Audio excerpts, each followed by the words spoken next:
Bienvenidos de nuevo a React Intermedio. Esta vez vamos a hablar de la creación de servicios dedicados utilizando React. ¿Qué vamos a ver en esta lección? En esta lección vamos a ver lo que es o lo que llamamos un servicio a nivel de frontend. Vamos a ver también qué es un modelo de entidad, qué es un modelo no a nivel de backend, sino que es un modelo a nivel de frontend y cómo podemos utilizarlo, no solamente en React, sino en cualquier solución frontend que nos encontremos. Ya puede ser un framework, una librería o incluso en cualquier aplicación SPA que queramos hacer desde cero. Y más adelante veremos cuál es la definición de estos servicios, o sea, cómo podemos crear nuestros propios servicios utilizando React. ¿Qué es un servicio en el frontend? Pues si estamos acostumbrados al uso de servicios en el backend, sabremos que realmente los servicios en el backend son una serie de puntos de consumo para el frontend que nos ofrecen un acceso seguro a la información y un consumo que no compromete a la base de datos ni la integridad de los datos. Es decir, el backend realmente lo único que hace es servir los datos que le pide el frontend de manera controlada, de forma que el backend acceda a la base de datos y el frontend no pueda tener acceso a los datos finales. De forma que se pueden hacer una serie de validaciones, se pueden hacer una serie de comprobaciones de la integridad de dichos datos o incluso de la petición del usuario. De forma que se mantiene al máximo la seguridad. Por esto es 100% aconsejado.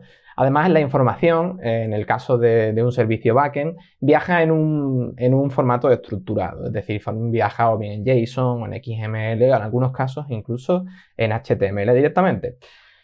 ¿Qué son los servicios frontend? Los servicios frontend son un punto intermedio entre nuestros servicios backend y nuestra aplicación, nuestros componentes. Porque realmente un servicio frontend lo que hace es coger la información que emite el backend, que el backend realmente no tiene que tener por qué una orientación solo hacia nuestra aplicación, puede servir a muchas aplicaciones, coge la información de un backend a través de su API, coge la información de dicho backend y la transforma a una información útil para nuestra aplicación. ¿Qué significa eso? Que realmente los servicios del backend no consumen la información, no devuelven la información tal cual del backend. Cogen la información del backend, lo transforman en algo que sea usable para el contexto de nuestra aplicación y eso luego es inyectado a los componentes. Los componentes llaman a un servicio de front, el servicio de front llama al servicio de backend a través de una API, el servicio front construye un objeto o construye una estructura que pueda sernos útil y la devuelve al componente que lo almacena, lo consume y lo renderiza o trabaja con él. Por lo tanto, un servicio de frontend es muy importante porque estandarizará la información que vendrá del servidor y nos servirá para consumir una información más o menos procesada. ¿Cómo hacemos esto? ¿Cuál es el procesamiento? ¿Qué es lo que devuelve un servicio? Un servicio debe devolver un modelo. Un modelo, como habremos visto ya, supongo que si tenemos alguna experiencia con los backends, un modelo no es más que una representación abstracta de una entidad. Por ejemplo, si tenemos una tabla en la base de datos, en el caso del backend, ¿no? Si tenemos una tabla en la base de datos que almacena productos, pues nuestro modelo será un modelo producto que tendrá los mismos campos que campos tiene la base de datos. Por ejemplo, si tiene un nombre, pues tendrá un nombre el modelo.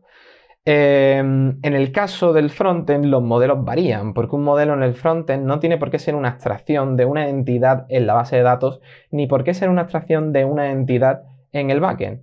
Puede ser directamente una abstracción de las propiedades y de los métodos que necesitamos para renderizarlo con éxito. Por lo tanto, el modelo no es más que una forma rápida de procesar una respuesta del backend y devolver un objeto útil para poder trabajar con él. Por lo tanto, el modelo de frontend no tendrá que tener ni todas las propiedades del modelo devuelto por el backend, ni necesitará todas las claves que nos vaya a devolver la API de dicho backend. Por ejemplo, aquí podemos ver un modelo de entidad. En este modelo de entidad es una clase de JavaScript. Esta clase de JavaScript, como veréis, recibe como parámetro en su constructor un DTO. Un DTO es un Data Transfer Object. Es un modelo especial del backend que se utiliza para transferencias. Realmente este concepto también es más tirando hacia frameworks como Spring, y frameworks orientados a MVC, pero realmente lo que recibimos al final no es más que un modelo del servidor. En este caso es un DTO, puede ser directamente el modelo user. Entonces, como veremos, lo que estamos haciendo es creando nuestro objeto, nuestro modelo user personal, eligiendo las propiedades que nos convienen. Por ejemplo, el ID siempre va a venir, lo ponemos. Luego estamos usando ahí el operador OR para poder decir, de acuerdo, el mail que será o el mail que viene del DTO o nada. Eso es una forma de solucionar un problema de coalescencia. Luego veremos que también hay un método que es el toDTO que hemos creado nosotros, que es un método que yo siempre voy a recomendar que se cree. ¿Por qué? Porque igual que nosotros estamos trayendo una clase de un modelo del servidor y transformándolo en un modelo de front, es importante tener un método que transforme nuestro modelo de front en el modelo del servidor de nuevo. ¿Por qué? Porque si queremos enviar, por ejemplo, a nuestro usuario el backend, la API del backend, no va a entender nuestro modelo de front, va a entender solo el modelo de back, el modelo que él tiene. Entonces, el toDTO lo que hace es transformar nuestro modelo a un modelo de backend para poder devolverle el modelo modificado cuando sea necesario. Y aquí vemos cómo vamos a definir nuestros servicios, ¿no? Nuestros servicios se van a basar en la API de Fetch, tal y como vimos antes, que es muy potente. Podríamos haber usado Axios, podríamos haber usado cualquier otra librería, pero yo prefiero que utilicemos Fetch para tener un poquito más de conocimiento de cómo funciona por debajo Axios o cualquier librería parecida, porque al final casi todas las librerías de peticiones que tienen ciertas características se basan en la nueva API de Fetch, que es muy compatible si no estáis desarrollando para Internet Explorer, que ya no deberíais, sinceramente.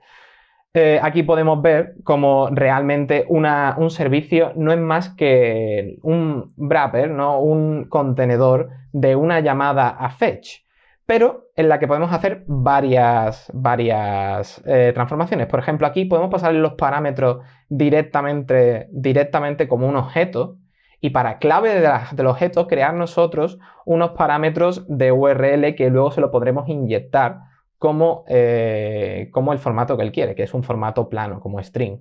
De forma que simplificamos la forma de pasar los parámetros a nuestro método. Nuestro servicio podrá recibir directamente un objeto con parámetros y él internamente lo transformará en un string utilizando lo que estamos viendo, el object.keys.param. Todo esto lo que hará será transformar nuestro objeto en un search params que entenderá directamente nuestra llamada a fetch.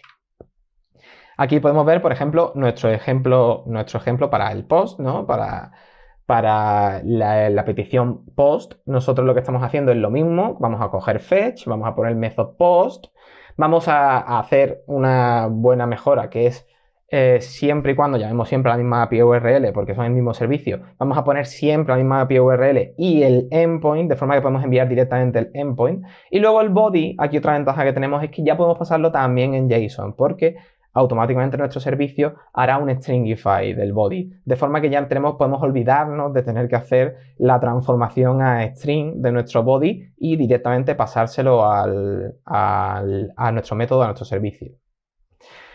Es importante, yo creo que es muy importante, por eso lo he puesto en grande, creo que es muy importante invertir tiempo en el servicio base, invertir el tiempo en este get, invertir tiempo en este post, porque estos dos servicios que parecen una tontería, que parece que no están haciendo nada, pueden llegar a complicarse, pueden llegar a ser más complejos y invertir tiempo en ellos implica invertir menos tiempo en hacer el resto de servicios, los que no sean genéricos, los que sean específicos. Entonces, yo creo que si todo el tiempo que invirtáis en estos servicios va a ser tiempo que vais a ganar después, porque la abstracción va a estar ahí dentro de nuestro servicio. Y ya para resumir, ¿qué hemos visto en esta lección? En esta lección hemos visto que un modelo de front realmente es una representación abstracta de una entidad de backend, que no siempre tiene que coincidir con la entidad de backend y que tendrá una orientación a renderizarla. Y que un servicio frontend, a diferencia del servicio backend, lo que hace es consumir la información y simplificar el proceso mandando este objeto. Espero que os haya gustado mucho esta lección y en la siguiente lección vamos a ver cómo usar estos modelos en nuestros propios servicios.